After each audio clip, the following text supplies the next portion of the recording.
Students, তোমরা যারা গৌরবঙ্গ ইউনিভার্সিটির আন্ডারে থার্ড সেমিস্টারের ছাত্রছাত্রী আছো এবং তোমাদের এডুকেশন সাবজেক্টটা আছে, অর্থাৎ তোমরা যারা 23-24 শিক্ষাবর্ষে সেমিস্টার 3-র ছাত্রছাত্রী আছো, আজকের ক্লাসটা তোমাদের জন্য খুবই গুরুত্বপূর্ণ। আজকের ক্লাসে আলোচনা করব তোমাদের গ্রেট এডুকেটর অর্থাৎ মহান যে দার্শনিকগুলো ছিলেন তার মধ্যে প্রথম 1 নম্বর মডিউলে তোমাদের সিলেবাস অনুযায়ী তোমাদের প্রথম মডিউল 1-এ পড়তে হবে প্রাচ্যের শিক্ষাগত চিন্তাবিদ। এটা তোমাদের প্রথম কন্টেন্ট। এখানে যে প্রশ্নটা আমি নির্বাচন করেছি সেটা হলো বুনিয়াদী শিক্ষার মূল বৈশিষ্ট্যগুলি আলোচনা করো অথবা বুনিয়াদী শিক্ষা পদ্ধতির বৈশিষ্ট্যগুলি আলোচনা করো। এই প্রশ্নটা আমি 5 মার্কের জন্য রেখেছি।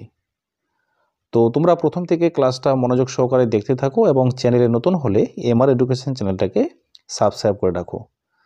তো প্রথম যে বিষয়টা হলো সেটা হলো যে এই বুনিয়াদী শিক্ষা যখন কথাটা আসে তখন কিন্তু মহাত্মা গান্ধী কথাটা কিন্তু প্রথমে আসে।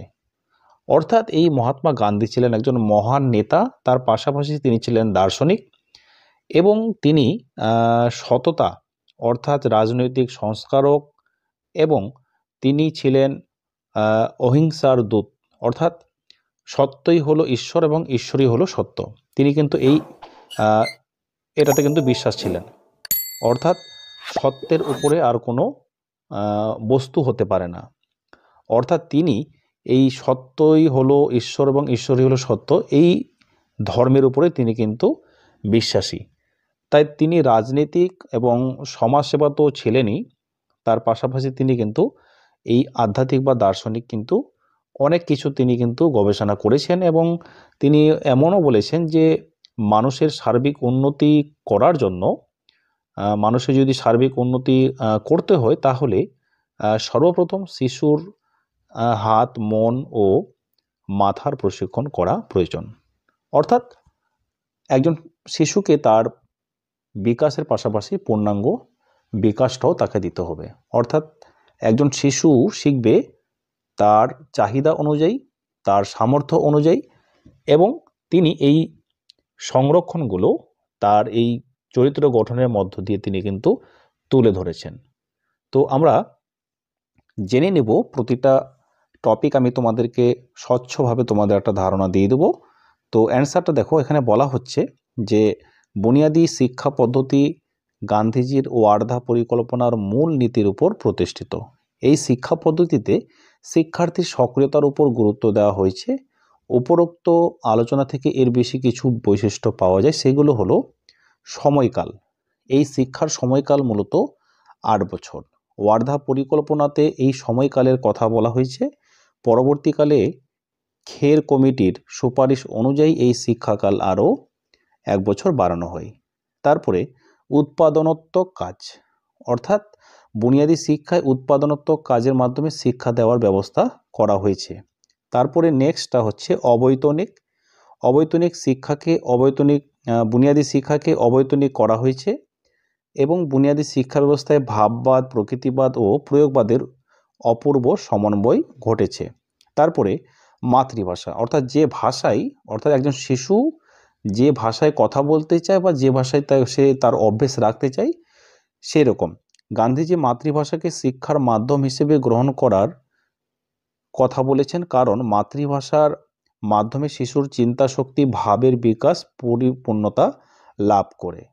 তারপরে ছিল হস্তশিল্প, অর্থাৎ কোনো শিশু তার হাতের মাধ্যম দিয়ে যেন কোনো কিছু প্রশিক্ষণ করতে পারে বা কাজ করতে পারে, এরকম এই পদ্ধতিতে হস্তশিল্প বিশেষ গুরুত্ব পেয়েছে। এছাড়া কৃষিকাজ, মাতৃভাষা, গণিত, সমাজবিদ্যা, সাধারণ বিজ্ঞান, সঙ্গীত, শরীরচর্চা ইত্যাদি পাঠ্যক্রমের অন্তর্ভুক্ত হয়েছে। তারপরে ব্যক্তিতান্ত্রিক ও সমাজতান্ত্রিক লক্ষ্য, এই পদ্ধতিতে শিক্ষার ব্যক্তিতান্ত্রিক ও সমাজতান্ত্রিক লক্ষ্যের সমন্বয় ঘটেছে। তারপরে ছিল অবিভাজ্য পাঠ্যক্রম, অর্থাৎ পাঠ্যসূচিকে ভাষা, ইতিহাস, ভূগোল প্রভৃতি বিষয়ে ভাগাভাগি না করে একটি অবিভাজ্য পাঠ্যক্রমের মাধ্যমে শিক্ষাদান বুনিয়াদী শিক্ষা ব্যবস্থার একটি বিশেষ বৈশিষ্ট্য। তারপরে সামাজিক গুণাবলী, অর্থাৎ সমাজের উপরে গুণাবলীগুলো কি রয়েছে শিক্ষার জন্য। এই পদ্ধতিতে স্বাবলম্বন, আত্মসংযম, সমাজ চেতনা, স্বার্থত্যাগ, পারস্পরিক সহযোগিতা, শৃঙ্খলা প্রভৃতি সামাজিক গুণাবলী শিক্ষার্থীদের মধ্যে গড়ে ওঠে। তারপরে সক্রিয়তা, এই পদ্ধতিতে শিক্ষার্থীদের সক্রিয়তার উপর বিশেষ জোর দেওয়া হয়েছে, যেমন কাজ ও খেলার মাধ্যমে শিশুরা শিক্ষালাভ করে থাকে। তারপরটা হচ্ছে স্বনির্ভরতা, এই পদ্ধতিতে শিক্ষার্থীরা হাতে কলমে কাজ করে বলে তারা স্বনির্ভর হয়ে ওঠে, অর্থাৎ একজন শিক্ষার্থী তার হাতে কলমে কাজ করবে, অর্থাৎ সে যেন কিছু নিজে করতে পারে সেরকম উপার্জন যেন সে করে।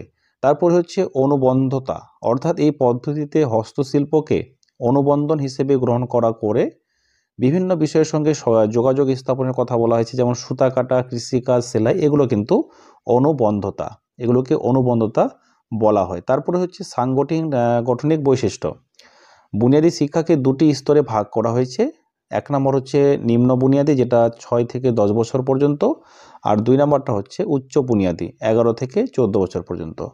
তারপরে শিল্পকেন্দ্রিক শিক্ষা, বুনিয়াদী শিক্ষায় যে কোনো একটি শিল্পকে বেছে শিক্ষা পরিচালনা করা হয়, শিশুরা যাতে স্বাভাবিক আগ্রহ থাকে, যা থেকে রকমারি জ্ঞান লাভের সুযোগ থাকে, এরকম।